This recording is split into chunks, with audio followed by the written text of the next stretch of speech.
Istlee is a very inclusive and diverse community. We have over 67 languages spoken, and we have a larger than average number of students on the SEN register, approximately 17% of the population. We also have an on-site resource provision for 15 students with a complex needs learning profile, and we have around 20 other students that qualify for high needs funding. We are in an area of deprivation, so we have a large number of students that are in receipt of free school meals, and obviously the pupil premium funding as well. At Istlee we believe in inclusion. We've got a long history of inclusion, and we believe that it's something that you have to do every day, so you can't choose to be inclusive part of the time. So that means every student is part of whole school systems, whether that's be for the pastoral system, teaching and learning, or extracurricular provision. This school embraces inclusion, as much as it possibly can. And I think the perfect society is an inclusive society, and a lot of the issues that we have in the world today arise from that lack of tolerance, lack of understanding. Putting the children in an inclusive situation is the way to go, because they are accepting, they've just got friends, they don't see the disabilities, and vice versa. So it breaks down all those barriers. The students have some real challenges. If you're building a new school, it would be a lot easier because you could design it into it, and you could, some of these old corridors and things like that are not very accessible, stairways and things. So as far as possible, we try and make it as accessible as possible. I like being in Istlee because in other schools it's very hard to go around the school and it's not very accessible for me, but this school, they look at what I need and what I'm struggling with physical needs and stuff. The school bought this for wheelchair users to use the sewing machine. In science, they adjust the table with a knob, put it down or up. In maths, if the table's too near to the door, they move it. In IT, they make sure there's a special spot for you to sit. We can lower this table up or down. Then he should be able to be pushed under the table as far as we go, and he's got access to whatever's on the table. I like being at Istlee. It's a very good school. They treat you equally. They don't differentiate you. They treat you like one and like a family. We have 3 hygiene rooms that have overhead hoists, one sort of like either end of the school and one more central. And for access for students that would be able to transfer themselves or would need portable hoisting within other areas of the school, there's hygiene rooms also. Actually, the benefit for the students is that if they needed personal care to happen, they wouldn't have to come to one central area, so personal care can happen sort of like within different areas across the school, which would then limit the time that they spent out of their classroom.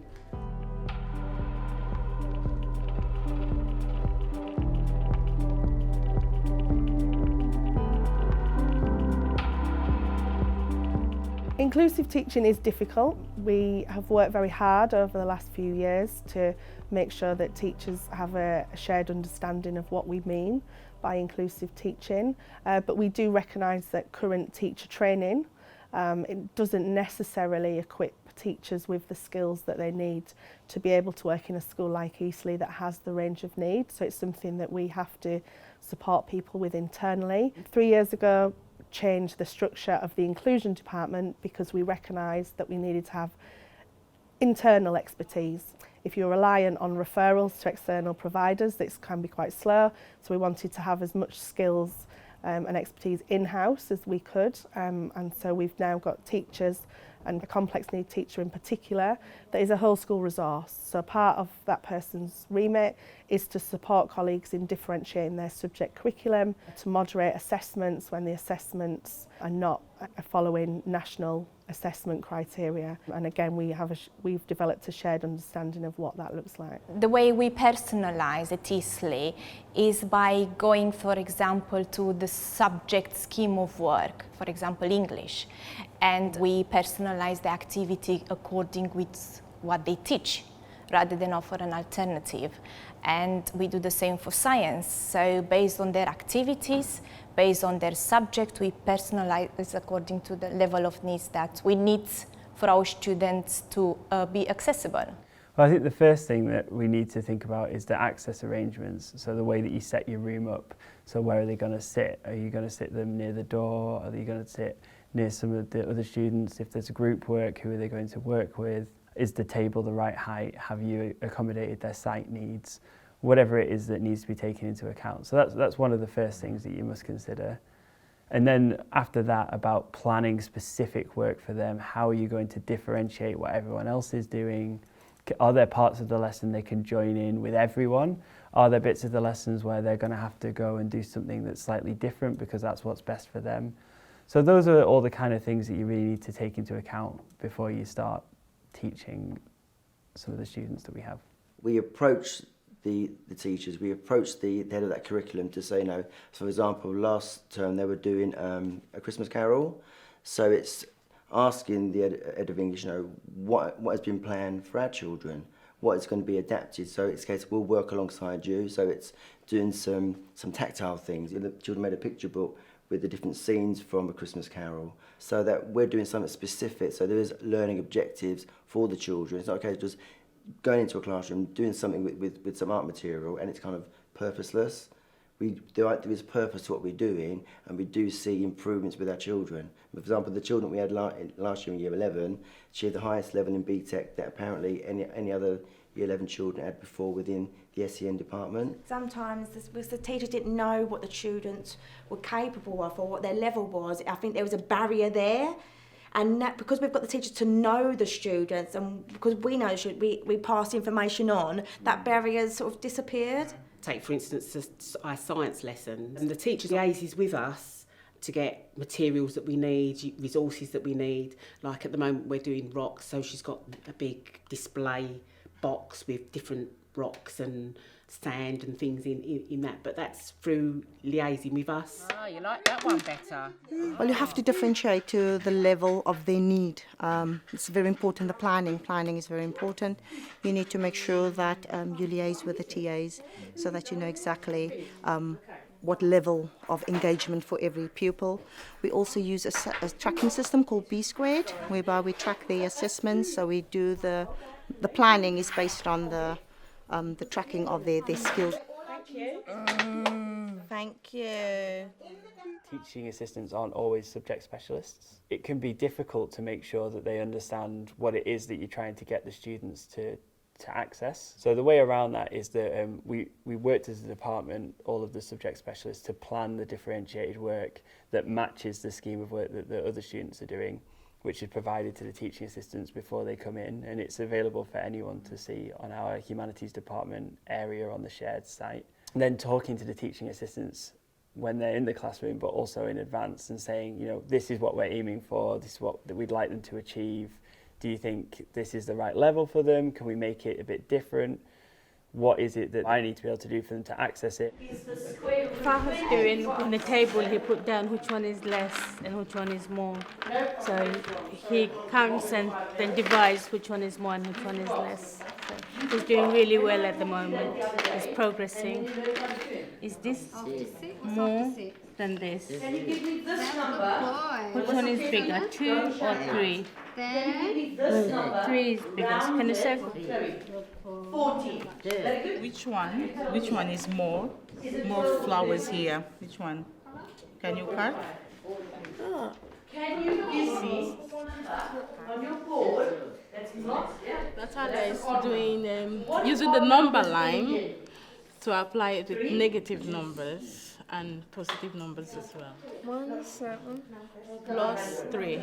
Can you find -7 on the number line? Where's -7? Forward. I'm going to write this Good, number. forward. Tell me all the things you know about this number. So -7 plus 3 equals. What can you tell me about this number? She's actually making progress because when she started on the lower level P scale, level 5, and now she's gone up to level 1. So she's gone up 4 levels now. And then she's doing 10 minutes work now. Later on, we're going to give her a reward, 10 minutes music, because she likes music. We'll give her the iPad, she's going to listen to music. And then afterwards, she's going to do her work again. All the odd ones. What comes after 2? 3. Good boy. 3. What comes after 3? 4. After 4? What comes after 6? Good boy. 8. Well done. 9. Well done. Give me a high five. That's a good boy. What is half? Oh.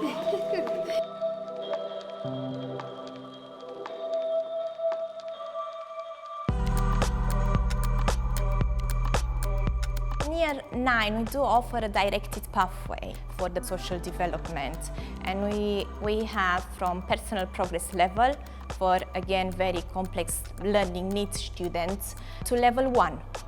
And we make sure they can be entered for an award, for a certificate, for a diploma, and we just make sure that they achieve the credit level that enable them to get an accreditation at the end of a year 11, which is externally verified as well. And we are going through the same process. We've got the course, and then we adapt it and we personalize it at their level. Oh, every drop's gone. Is there any more left? No more left. This one? That's it, clever girl. There's a program that we use called Earwig, where we put all the kids' pictures and then we write reviews on them. But what you do, you upload a picture, or you do new record.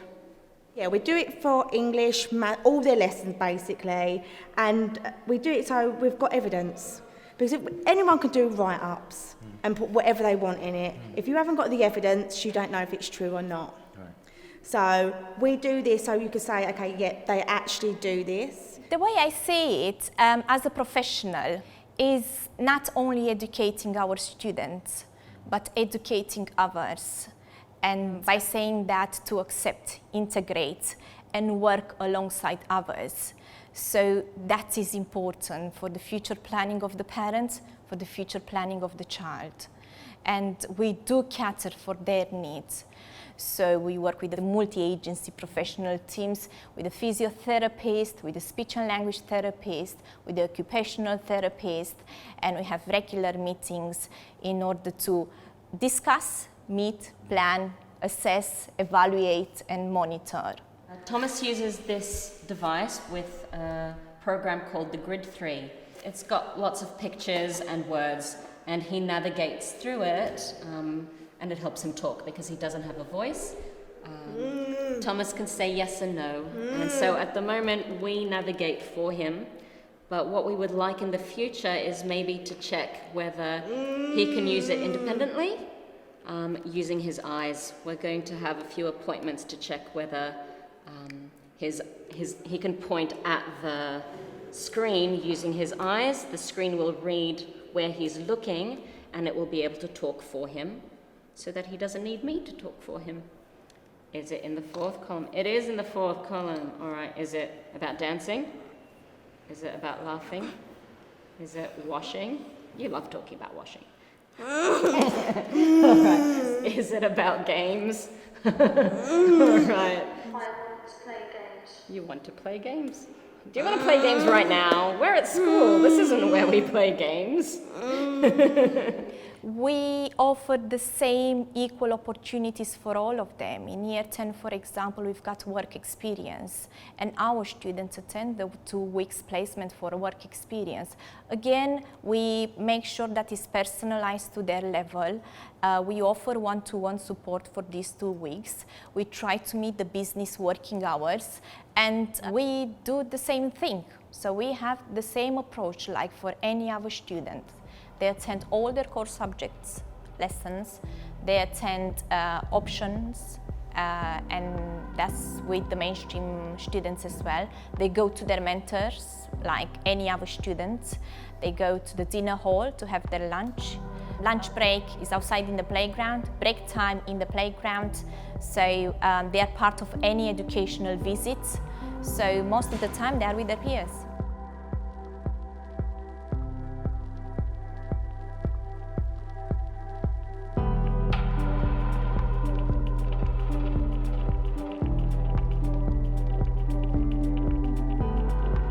do, through termly meetings with parents and students, get their views. So we review the support that's in place and we make any changes. Again, we ask the young people. So the students on our register for physical disability, they actually opted to have less adult support, but they did identify which lessons they felt they still did need adult assistance, because it was about physical access in the more practical lessons. When we came to Eastleigh, well, Zinat met Nahima first, and it was kind of like an instant click, and then later Ilham also moved to our class and we all just naturally got along. Well, in primary we didn't know, I didn't know much about people with disabilities. So when I came to Eastleigh and I met Ilham, I realised that even if you have a disability, it doesn't mean that you're any less compared to people. Like Ilham was in set 1, which for a lot of people was like unexpected, because she was the only wheelchair user or someone with a disability in top set. I think I'm the closest to her out of all my friends, because we have the most in common. She always had an assistant with her because they thought she needed help, but in this school they actually let her settle in first, and then whoever she wanted to help her would help her. Most of the time, me or Anika or someone would go with her in the lift, so a TA doesn't have to stay with her. And her stuff, her school supplies, we would put it away, which I don't think in every school you get that opportunity. Normally they think that they're less able than they are, so they always have to have a teacher. I feel like Ilham finds it more comforting when there's friends rather than teachers around her, because it's more easier for her to open up. I think the inclusive approach works at Eastleigh. I also think that they're included in society in a way that they just wouldn't be if they were attending a special educational needs school, where they're just separate, and I think that they probably wouldn't meet anyone else outside of that school in their daily lives. Maybe between home and school, there's not really that many other places they're going. So one of the big things here is that they get a lot of interaction with other people from around the school, and that benefits those people as well, because they're becoming more tolerant, they're understanding needs of others much more. I just think it's a much better way of running a school. It makes me feel like part of this bond that I have with them. Not only them but other people, but our bond is special, because we've known each other for a long time. I'm proud of what we've done together, was revising as well, because something us three have a strategy. If someone doesn't understand something, we share with each other, so then we find a method so we all understand it. For example, it could be short words, so we all understand something like the same thing, so then when it comes to the test, none of us struggle. If we don't understand something, then we try to help each other, and I think we got that from last year, because we had a teacher called Mr. Gidi in science, and he taught us that you're not only here to help yourself, you're here to help each other. Education is about educating the whole child, and it's very important that all children are measured on progress, whatever that progress is. But the systems that we have to measure that progress should reflect the starting point of the child, and if it is very needy, it should reflect that, and I don't think we have that system yet. Politically, that's a whole different ball game with progress aid and the way that pupils are judged, and I think the government could really look at that. The DFE, they need to look at the way that they hold. It's right to hold everybody accountable, and the progress, no matter what the starting point, is the right way to go. But I think there needs to be some caveats there for students that have real serious disabilities. I would say to other schools that you can, and I would also say to the Department of Education, as I have done, that the problem is not people's willingness. The problem is, at the moment, is the system, the accountability system that we're in, does not recognise or reward schools for the work that they do in inclusion. In fact, almost all the measures that you're measured against actively discourage you, in my opinion.